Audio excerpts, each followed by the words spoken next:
Gremlins, Chapter 1, A Special Gift for Billy.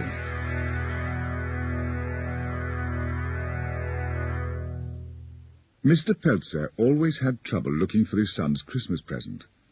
This year, he wanted to find something really special for Billy. He had tried just about every store in the city, and now he found himself in a dark little curio shop tucked away in the exotic district of Chinatown.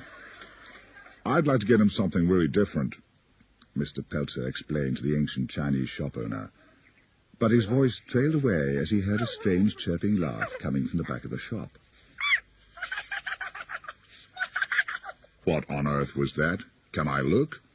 The Chinaman's young nephew led Mr. Peltzer to a back room and showed him a small cage. "Well, I'll be darned," he declared as he peered inside. "What on earth is it?"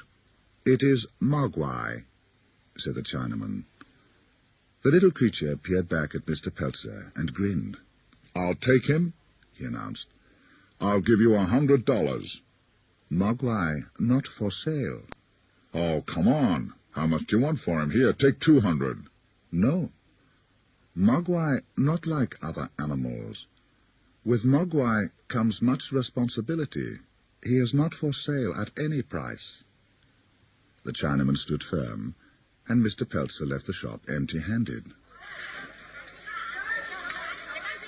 "Billy would have loved that little creature," he said to himself as he trudged towards his car.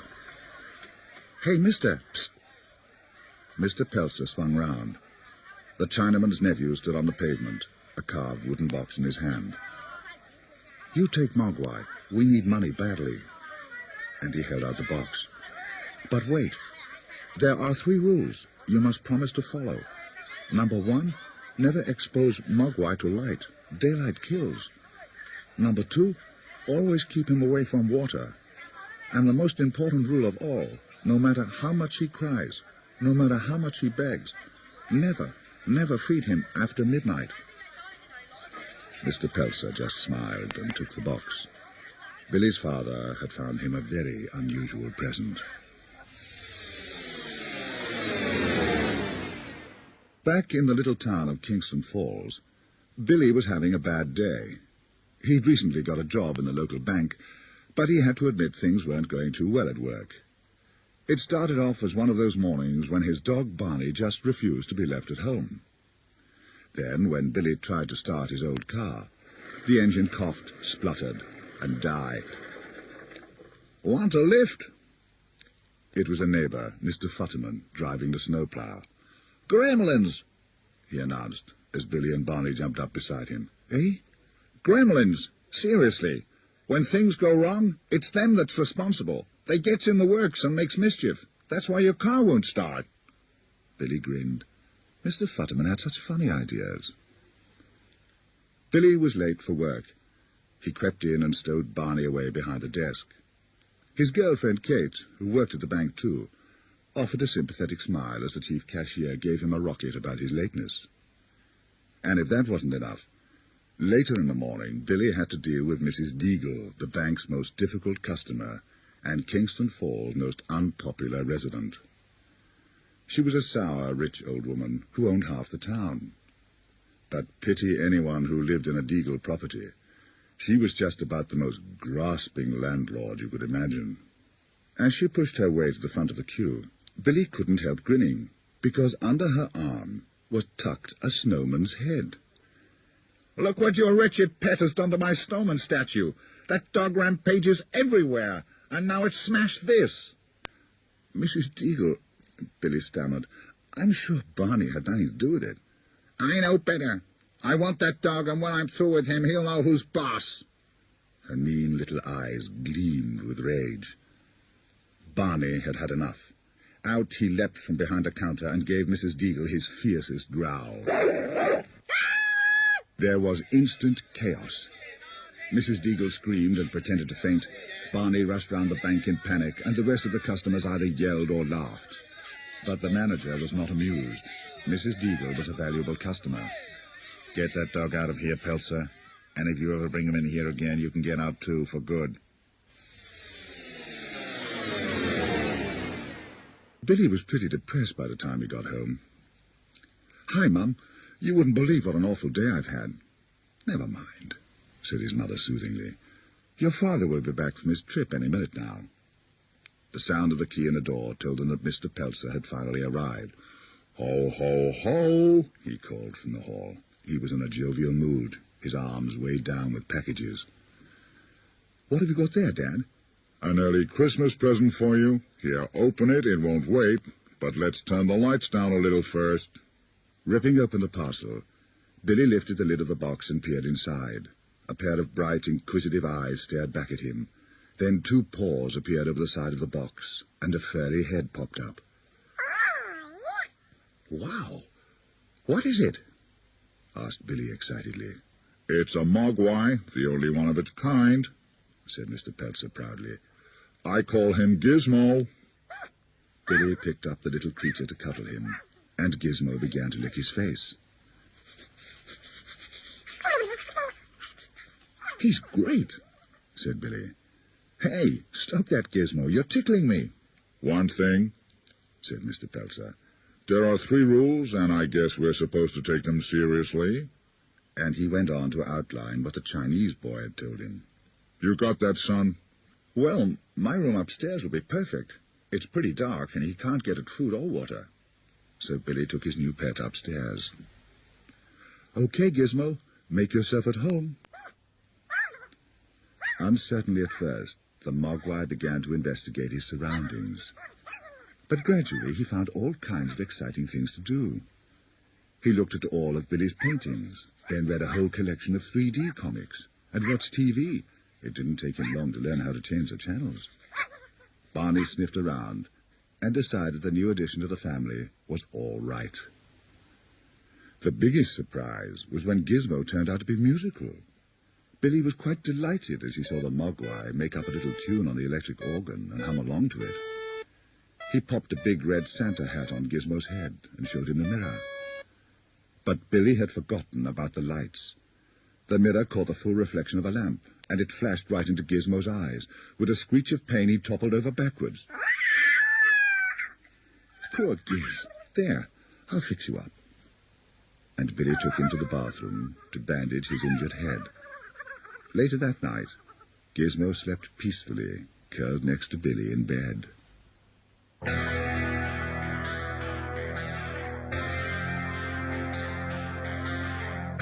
Chapter 2. The Secret of the Mogwai. The next evening, Billy's young friend Pete called round. When he saw Gizmo, he was quite astounded. "Wow! What's that?" "It's a Mogwai. My dad bought him for me for Christmas." "He's fantastic. Can I pick him up?" What happened next was so quick that neither boy was able to stop it. Reaching across for Gizmo, Pete knocked over the jar of water that held Billy's paintbrushes. "Look out!" cried Billy. But already the water had splashed onto the Mogwai's fur. Gizmo screamed and arched his back. "Oh, no! You must never get a Mogwai wet. It's one of the rules." As Billy spoke, 5 blisters were forming on Gizmo's back everywhere water had touched. The blisters grew, then split wide open, sending 5 small furry balls skittering across the table. "What on earth?" The 2 friends watched in astonishment as the furry balls began to wriggle and move. "They're turning into Mogwai!" exclaimed Billy. Sure enough, after only a few moments, there were 5 fully grown and squeaking Mogwai. "They're just like Gizmo," said Pete in awed tones. But they weren't. Not quite. For there was a sly look in the eyes of the new Mogwai, and one of them, with a white stripe running the length of his back, had a malicious grin. "I'll call that one Stripe," declared Billy, wide-eyed with astonishment. After Pete had left, Billy put the 5 new Mogwai to bed in a box. Snuggled together like sardines in a tin, they looked harmless enough, and Billy soon fell asleep, listening to the sound of their soft breathing.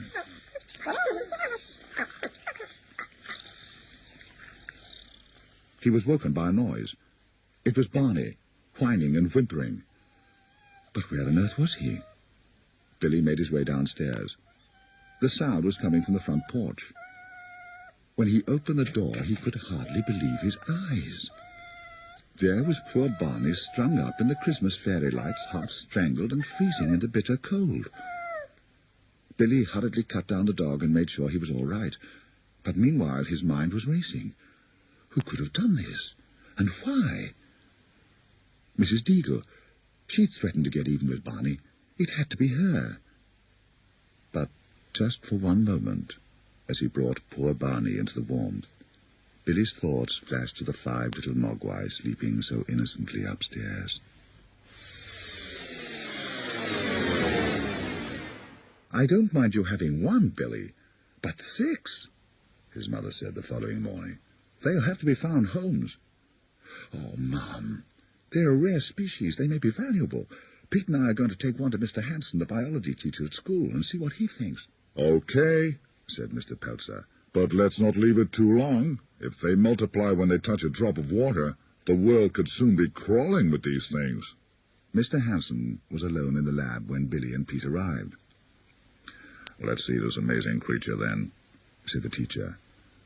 Whatever Mr. Hanson had been expecting, it certainly wasn't this. "Extraordinary.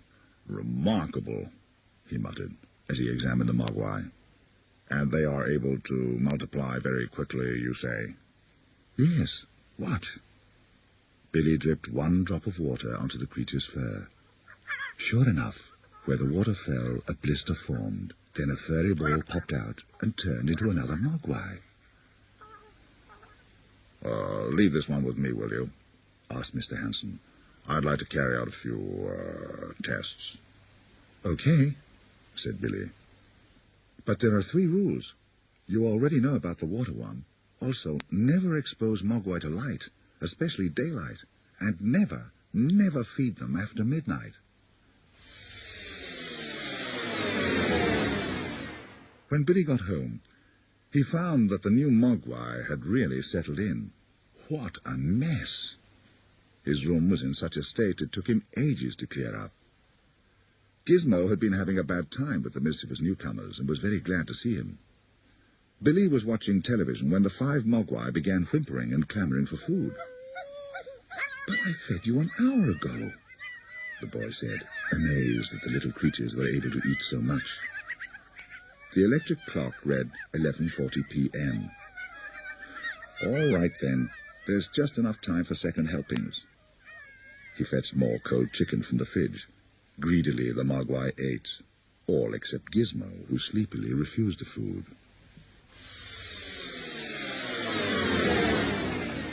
The room was unnaturally quiet when Billy woke the following morning. He knew immediately that something was wrong. He glanced at the clock. It still read 11:40 p.m. "But that's impossible." He grabbed the clock and shook it. Oh, no. The flex. Something had chewed through the cable. Gizmo was making sharp panic noises.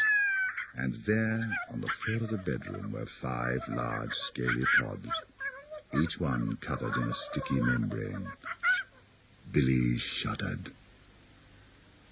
"So I did feed them after midnight," he whispered to himself. "Billy, you'll be late for work if you don't get a move on." It was his mother calling from the kitchen. How was she going to take the news of the Mogwai's transformation? Surprisingly, Mrs. Peltzer took Billy's revelation very well. "Just get to work. I'll ring you if they develop into anything." Billy had a phone call at the bank. It was Mr. Hanson. "Look, that Mogwai managed to get hold of a sandwich I left lying around last night. Now I've got what looks like a cocoon stage. It'll probably break out as something quite different." Billy promised to call round at the school as soon as he finished work.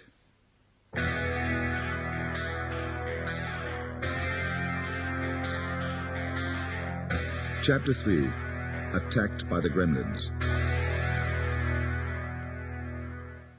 The winter's night was fast drawing in by the time he got there. The classrooms and corridors were deserted, and there was a stillness about the place that made him rather nervous. Hurriedly, he made his way to the lab. The sight that met him there was terrifying. The pod was cracked open, and Mr. Hanson lay on the floor, quite still, in a pool of blood. There was a faint scratching sound. Billy froze. Where was it? Slowly, carefully, he reached across the desk for the telephone. Something moved in the shadows, and a claw slashed out at his hand. The boy fell backwards and stared in horror at the scaly, monstrous-looking creature. Billy looked around for a weapon to defend himself, but his thoughts were elsewhere. His mother was at home with 5 of these pods upstairs. Splat! The largest cocoon cracked open, and Stripe emerged utterly transformed. No longer soft and furry, he was covered with hideous scales. He grinned and showed a set of razor-sharp teeth. He stretched out a long arm and flexed a fist of giant claws. Now there was no doubting the evil glint in his sinister red eyes. He was no longer a Mogwai, but a gremlin, bent on destruction. Around him, the other cocoons were starting to crack open. Billy had reached the phone. He dialed furiously. "Mum? Hello, Billy. Mum, get out of there. The cocoons have just hatched into monsters. One of them just escaped here at school. You're in danger." The line went dead. Mrs. Peltzer swung round. Suddenly there were gremlins everywhere in the kitchen, hurling dishes, pots, and pans at her, and gorging anything that took their fancy. She backed against the wall as plates crashed around her. Furiously, she seized a knife and slashed the nearest gremlin. One of them went after the mixture in the food processor. Mrs. Peltzer saw her chance and leapt for the button. With a loud whirr, the machine caught up the gremlin and sucked it in. "I'll teach you to mess up my kitchen," she muttered. Grabbing an aerosol, she sprayed another gremlin until it backed towards the microwave. Bang! She slammed the door and turned the oven full on. Billy arrived home to find his mother tangled in the wreckage of the family Christmas tree, desperately fighting off one of the gremlins. He grabbed the sword that hung on the wall and chopped off the green monster's head. But the gremlins weren't finished yet. Stripe was still lurking in the living room. He leapt out of his hiding place, hurled himself through the window, and scurried off into the night. With his mother safe at a neighbor's house, Billy set out to track Stripe. He popped Gizmo in a knapsack and took him along.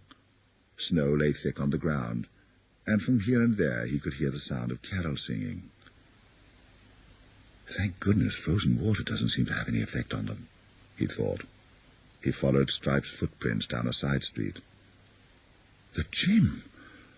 Oh, no! There's a swimming pool in there. If Stripe gets wet, he'll multiply. There'll be hundreds of monsters like him. Billy began to run through the gym and headed for the box that held the light switches. But Stripe was too clever for him. As Billy flipped up the lid, the gremlin leapt out of the box at him and raced towards the pool. Billy was just in time to hear the splash. Within seconds, the water was frothing and churning. It turned a virulent green, and from the depths came a rumble that grew louder and louder. The creature was multiplying. For a moment, Billy froze in horror. Then he grabbed Gizmo and ran for his life.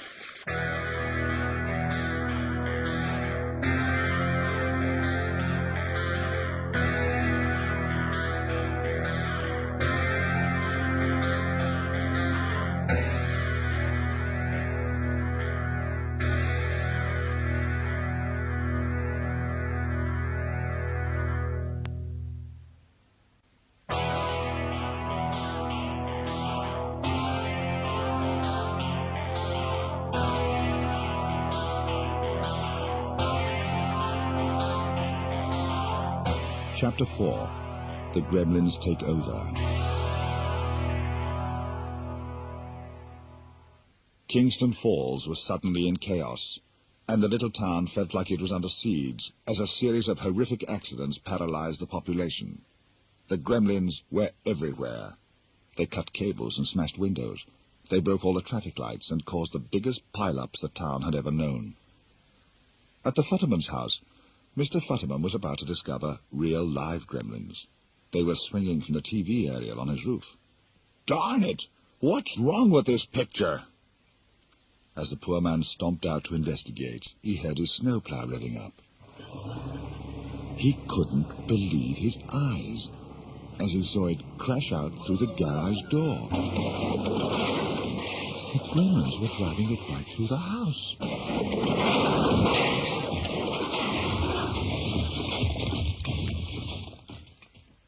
Mrs. Deagle was having her usual mean Christmas.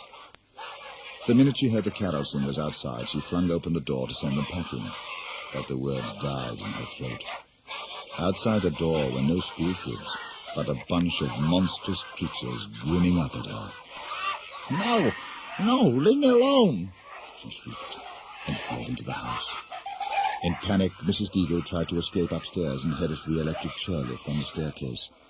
She scrambled into it and pressed the button, but the Gremlins had got there first.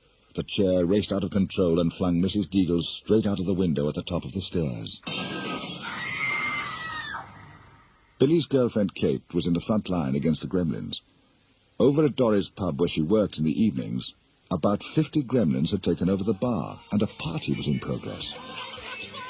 The little green monsters were having a whale of a time. They played the jukebox, skidding drinks across the tabletops, played poker and billiards, and threw peanuts all over the place. What with the drink and the cigars, they were soon out of control and started to turn very nasty. Kate was trapped, but she had figured out one thing. The Gremlins were frightened of bright lights.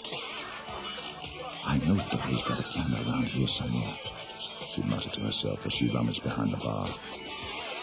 One of the Gremlins began banging his glass on the counter, demanding a drink. Snarling with impatience, he started throwing things at Kate's back. She spun round, camera in hand, and pointed the lens straight at him. As she pressed the trigger, the flashbulb flared, and all the Gremlins round the bar fell backwards. As Kate flashed the bulb again and again, the terrified shrieks of the Gremlins were almost deafening. She managed to beat a path through the door and throw it wide open. Thank heavens! There stood Billy, silhouetted in the doorway, the car headlights behind him. The Gremlins went berserk, falling over each other to seek out a dark corner. "Come on, Kate, hurry!" cried Billy. Together they ran to the car and leapt in. Billy turned the ignition key. "Oh, not now, please, not now," he begged, as the engine coughed and spluttered. A bottle came flying through the pub window and smashed on the bonnet of the car. He tried the engine again, but it was no good. "Come on, let's get out of here," he said, picking up Gizmo and grabbing Kate by the hand. As they ran past the bank, they noticed the door was wide open.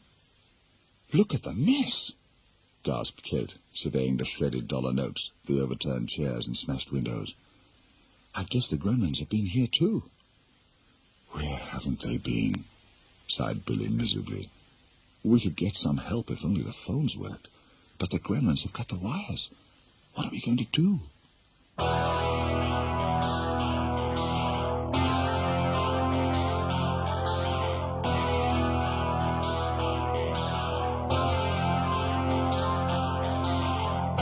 Chapter 5. Billy and Kate Fight Back.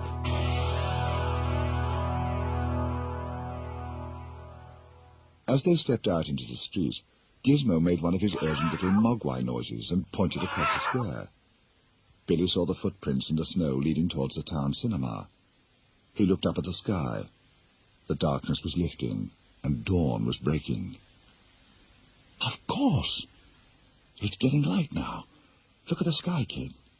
The Gremlins are going into the cinema to avoid the daylight." Billy paused a moment. A rather daring idea had come to him. "Hey, there's got to be a boiler in the basement. If we can blow that up, it will take the whole cinema with it, and we'll get rid of all the Gremlins in one go." "What are we waiting for?" said Kate.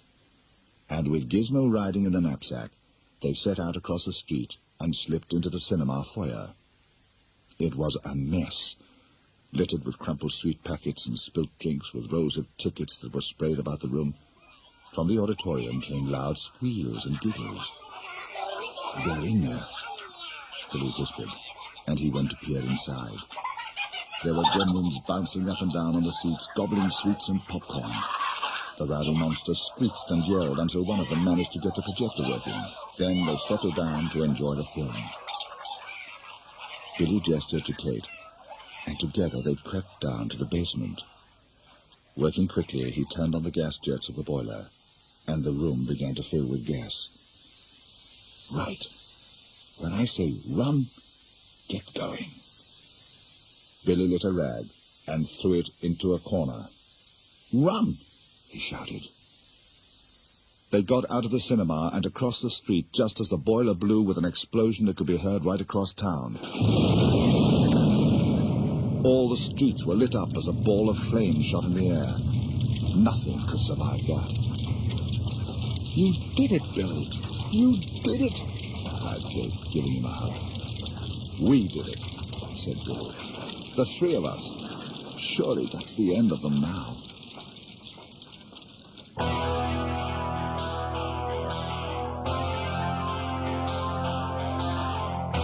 Chapter 6.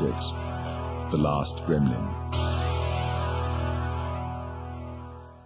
With a grin of relief, Billy turned to the knapsack on his back. But Gizmo began to squeak excitedly. He was pointing towards the front of the big store. There stood a single gremlin, his arms full of stolen goodies. It was Stripe. As he saw the three of them, he darted back inside the shadowy store. I'm going after him, said Billy. We've got to make sure he doesn't multiply again. Kate followed close behind. The store was gloomy inside, and they were forced to fumble their way forward. Billy found a baseball bat. It may not be much of a weapon, but it might help, he said. Kate, you take Gizmo and find the main light switch. I'm going after Stripe. Take care, called Kate, but Billy had already stumbled off into the darkened store. A familiar and ghastly cackle broke the silence, and he began to make his way in its direction.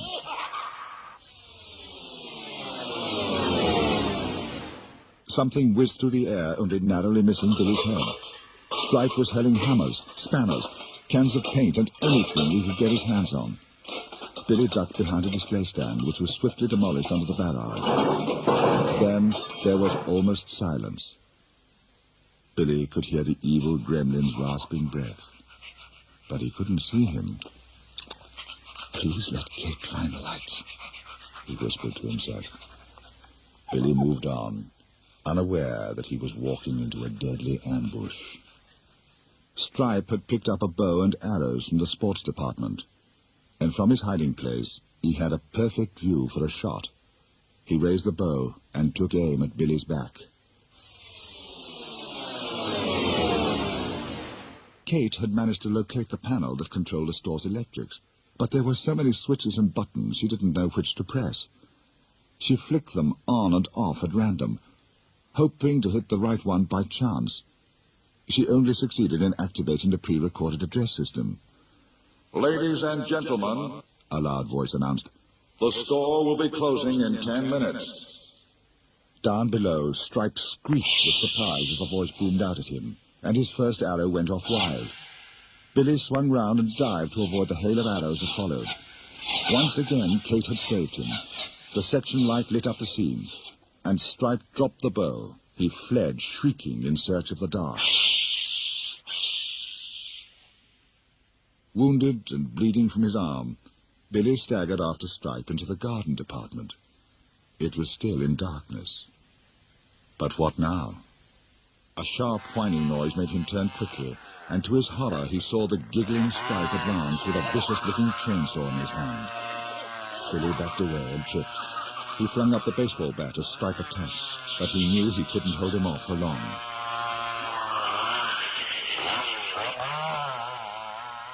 Kate was desperately flicking every switch, but still she couldn't find the main light controls. "Gizmo!" she cried. "What are we going to do?" But the little Mogwai wasn't there. He had crept away to help his friend Billy fight the last of the gremlins. Billy's strength was almost exhausted as he tried to fight off the gremlin. But suddenly Stripe's attention turned elsewhere. Kate had pressed another button, and with a spectacular whoosh, the ornamental fountain, the centerpiece of the Christmas display rose high into the air. Stripe rushed gleefully towards the cascading water. "No!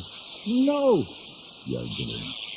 The gremlin gave a victorious wave and threw himself into the inviting water. Immediately, it began to bubble and seethe. But even as Billy looked on in horror, there came the sound of a hooter and whirring wheels. Gizmo was enjoying himself immensely driving a toy car. He skidded across the floor. "Gizmo, get out of here!" shouted Billy. But the little Mogwai knew what he was doing. He had seen the skylight covered with tarpaulin. He had seen the rope attached to it. Grabbing the rope, he held on tight and swung hard. The tarpaulin fell away from the glass ceiling, and the room was flooded with daylight. From the fountain came an agonized sound. Stripe writhed about in the sunlit water, trying to pull himself free to search for darkness. But already his body was crumbling, and soon he was no more than a pile of dust. The last gremlin had been destroyed.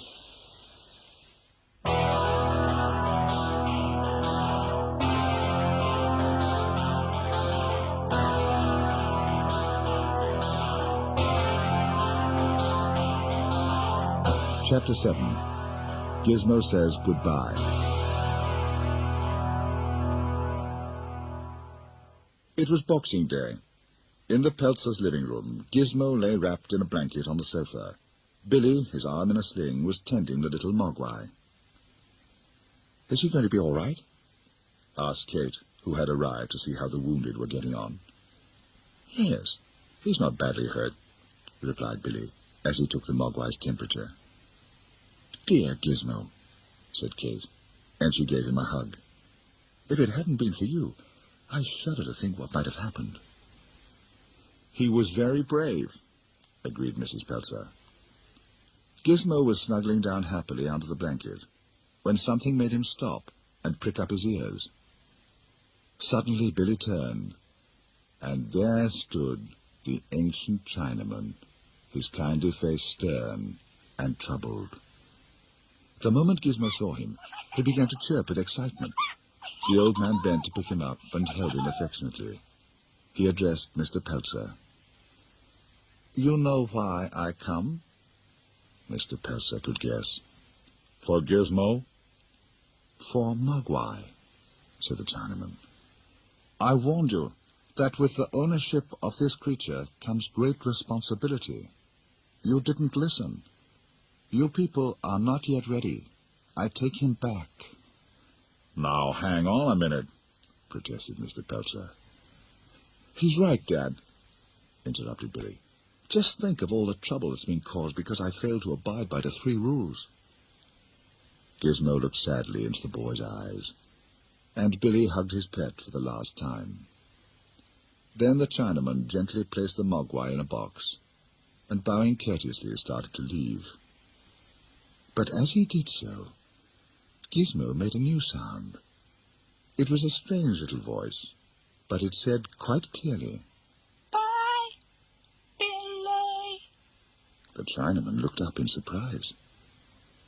"Mogwai clearly holds you in high regard. Perhaps one day you shall be ready to take care of him." Billy's face brightened, and he watched from the doorway until the Chinaman turned a bend in the road. But even when the old man was out of sight, he could still hear the Mogwai's gentle chirping, floating towards him on the cool night breeze.